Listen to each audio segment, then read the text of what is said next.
How to get low-income housing.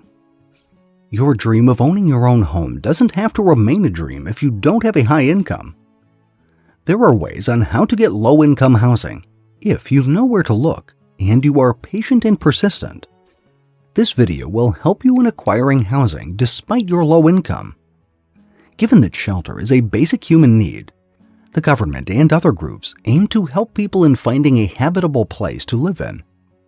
Not only is shelter necessary for survival, it helps people stay healthy and emotionally secure, knowing that they have a stable place to call home. 1. Research.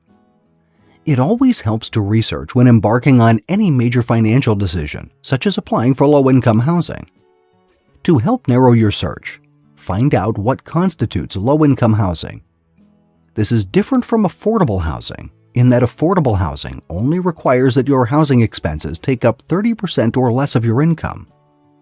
This means that affordable housing can be targeted to medium to high-income families. Low-income housing is often offered to those who make 30 to 80% of their area's median income. Visit your local social services office, and they can provide you with a list of agencies assisting and providing low-income housing in your area. 2. Determine if you are qualified. Most low-income housing is government subsidized. There are 2 government-subsidized housing programs that are supervised by the Department of Housing and Urban Development, HUD.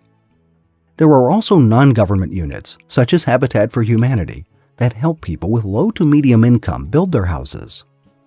Once you've done your research on the avenues for low-income housing, reach out to them and ask about their qualification requirements and the documents you will need to provide as part of your application. 3. Apply in multiple places. Knowing that there are multiple choices for low-income housing means that you can apply at multiple places.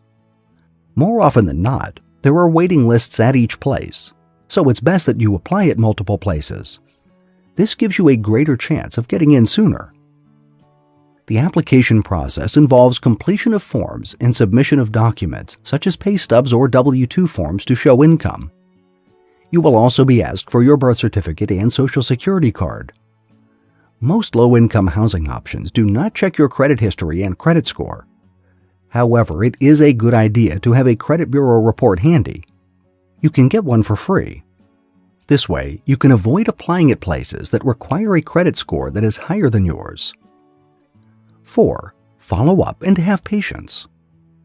Given that there are many people applying for low-income housing and the long application process takes a while, it can take months or even years before you find out if you are approved. Stay optimistic and patient and follow up with the agencies you applied to. Call them and ask about the status of your application and if you need to submit more documents or provide clarifying information. While you're waiting on your application, start saving up for your deposit and monthly payments. Set aside some amount from your earnings without sacrificing food on the table. This way, you will be able to move in shortly once you are approved. The larger the deposit you can give, the less your monthly payments will be. Having a low income may discourage some lenders in taking a chance on you by approving your mortgage application. However, this should not discourage you, as there are government entities, nonprofit organizations, and generous corporations that will help you get low-income housing.